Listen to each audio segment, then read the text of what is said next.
If you spend any time on hair care internet, you've probably seen millions of views dedicated to this heavy, dark liquid. Oils like batana and castor are constantly sold as miracle cures, guaranteed to rapidly regrow hair and save your fragile edges, especially when wearing protective styles like braids or sew-ins. But when two medical doctors recently gathered the human clinical data on these top trending viral oils, the results were jarring. For actual hair growth, both castor and batana oil earned a failing F grade. In fact, heavily oiling your scalp can trigger the exact opposite of what you want. Many users end up experiencing increased hair shedding or a severe, irreversible matting condition known as acute hair felting that forces them to cut their hair off entirely. To understand why this happens, we have to look at a concept called follicular bioavailability. This is simply the scientific measurement of whether a topical substance can actually reach the living hair root. The internet has confused the dead hair that you can see with the living biology that you can't. We are attempting to solve a microscopic problem with a macroscopic sledgehammer. Let's start with a basic biological fact.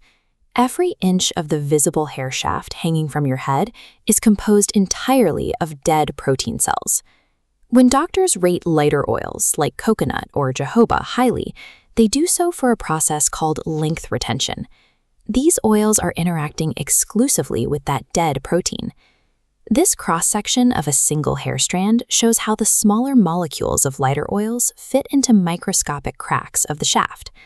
Acting as armor, this coating prevents protein loss and water swelling, keeping ends from splitting and breaking.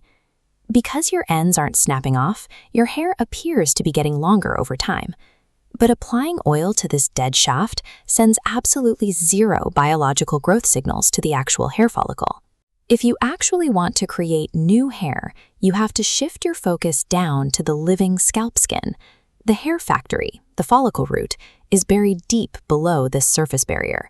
To see if oils can reach that buried factory, researchers use a blot test. They apply an oil directly to the scalp, wait 4 hours, and then press a piece of blotting paper against the skin to measure how much was actually absorbed. The heavy viral favorites failed this test completely. Oils like castor and batana left massive, unabsorbed pools of thick residue sitting right on top of the skin. This diagram illustrates why they fail. The fatty acid molecules making up heavy oils are too large in scale. They physically cannot pass through microscopic scalp pores. With nowhere to go, they pool together, forming a thick, suffocating, occlusive layer locked on the surface. Using a heavy topical oil for root stimulation is a biological impossibility. The active ingredients are physically locked out by their own mass. This trapped layer of oil creates a severe environmental hazard on your head, and the danger skyrockets if you trap that moisture under high-tension protective styles, like tightly woven braids, locs, or wigs. This suffocating environment wakes up a biological antagonist, malassezia. This is a naturally occurring yeast that already lives peacefully on the human scalp. But when you coat your scalp in an unabsorbed layer of castor or batana oil, you provide that yeast with an all-you-can-eat lipid buffet. The yeast spores rapidly multiply, triggering severe seborrheic dermatitis, extreme flaking, and painful inflammation. The ironies here are devastating. This yeast-induced inflammation aggressively stresses the hair follicle. In response, the follicle prematurely sheds the exact hair you were desperately trying to grow. So does anything actually work? In the doctor's clinical evaluation, exactly one oil achieved an A rating with documented human hair growth data, pumpkin seed oil. But here is the critical detail of that study. The patients who saw a 40% increase in their hair count didn't rub the oil on their scalps. They ingested it orally via a capsule. The follicle is an energy-hungry tissue, feeding exclusively from the bottom up, pulling nutrients from your vascular system. Notice the skin surface far above. While topical oils sit trapped outside, the bloodstream continuously feeds the root from below. Any real attempt to stimulate biological cell division for new hair must happen internally. This renders heavy topical growth oils functionally obsolete.